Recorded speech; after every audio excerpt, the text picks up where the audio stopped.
Assalamualaikum warahmatullahi wabarakatuh. Perkenalkan, saya Arya Buana Sakti. Saya akan memaparkan materi mengenai golongan 1B untuk mata kuliah Kimia Unsur dengan dosen pengampu Ibu Fitriani Wijayanti MPD.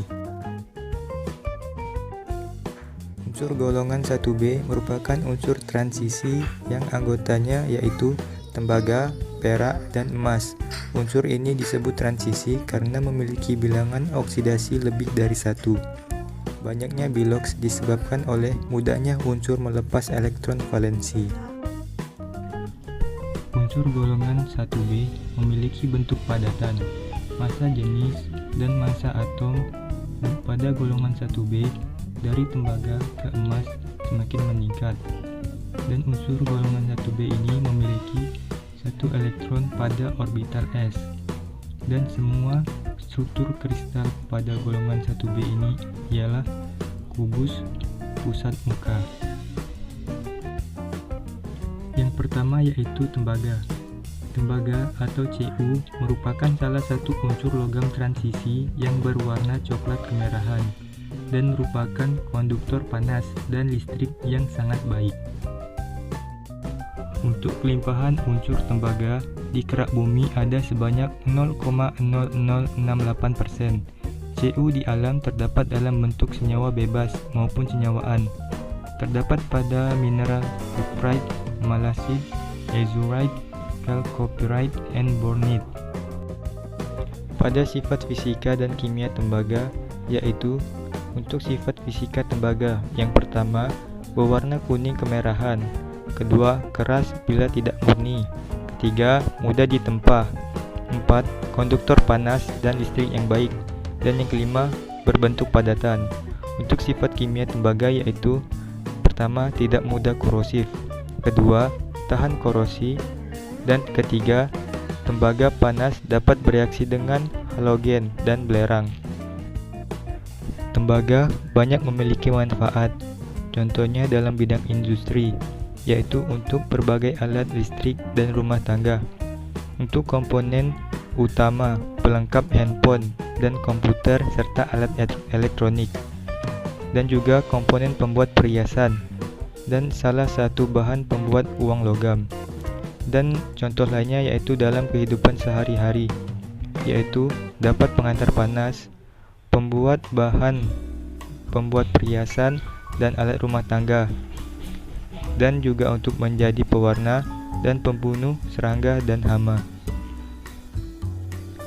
Ekstraksi tembaga dibagi menjadi 2 bagian, yaitu pirometalurgi dan hidrometalurgi. Pirometalurgi adalah suatu proses ekstraksi logam dengan menggunakan energi panas, sedangkan hidrometalurgi adalah proses ekstraksi logam dengan menggunakan reagen kimia encer dan pada suhu kurang dari 100 derajat Celcius.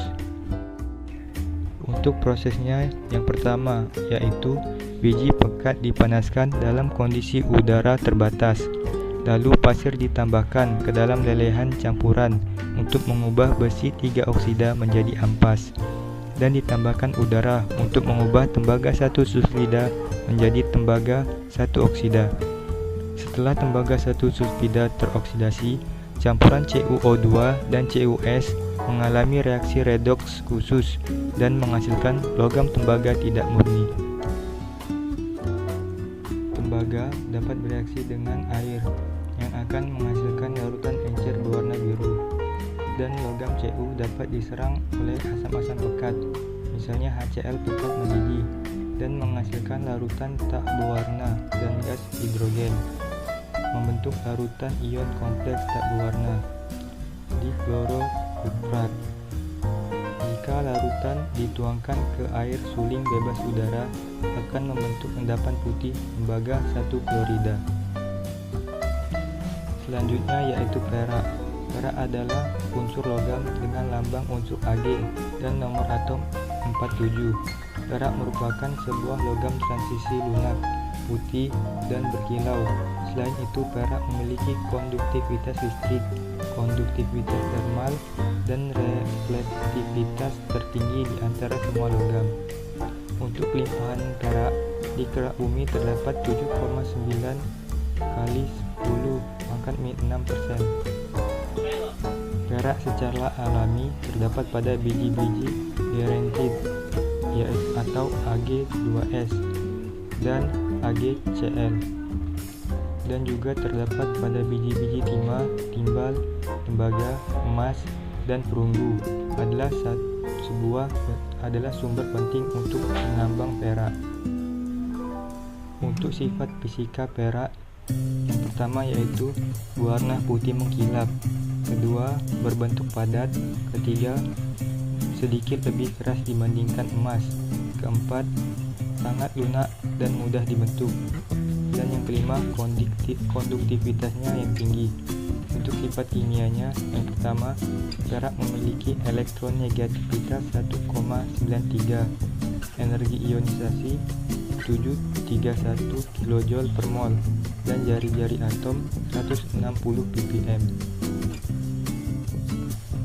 Perak memiliki banyak manfaat dan kegunaan. Contohnya dalam bidang industri, perak dapat digunakan sebagai campuran logam pengganti gigi, solder, kotak listrik, dan baterai perak timah. Dalam bidang kesehatan, logam perak digunakan sebagai penangkal infeksi bakterial, dan perak juga dapat digunakan untuk bahan perhiasan.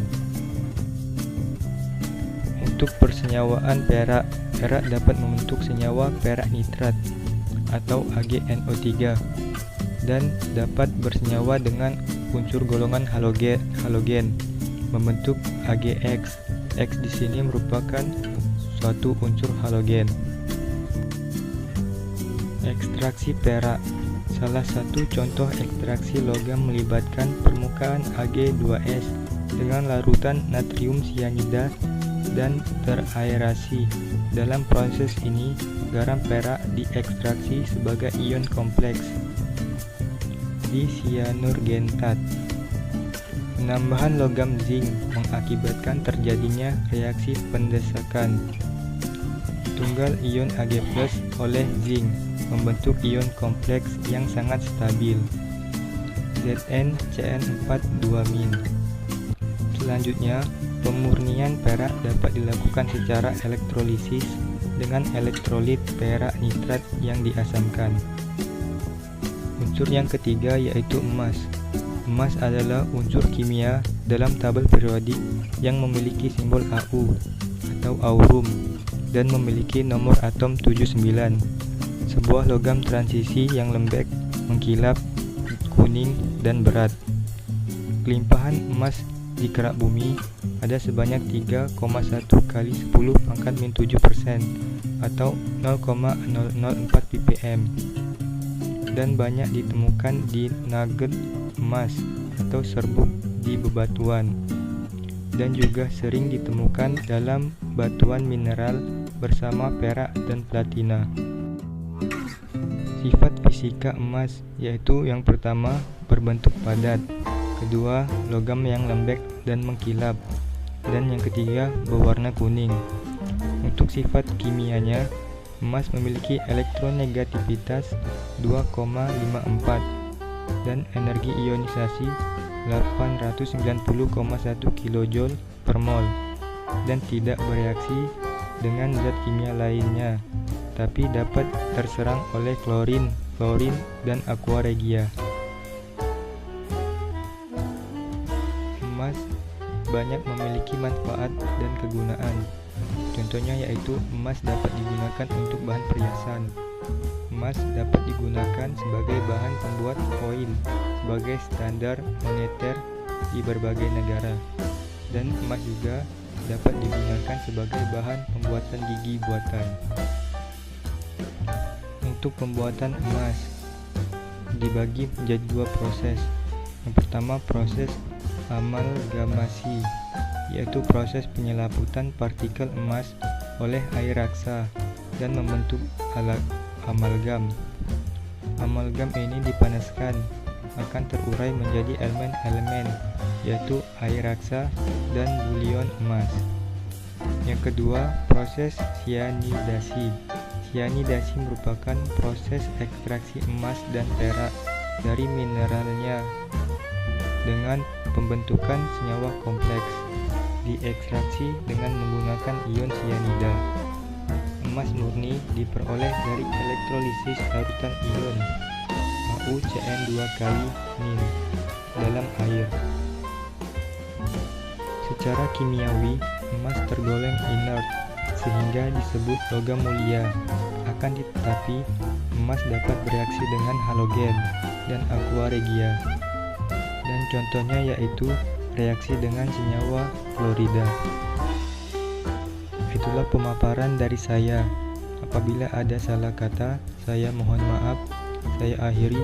Wassalamualaikum warahmatullahi wabarakatuh.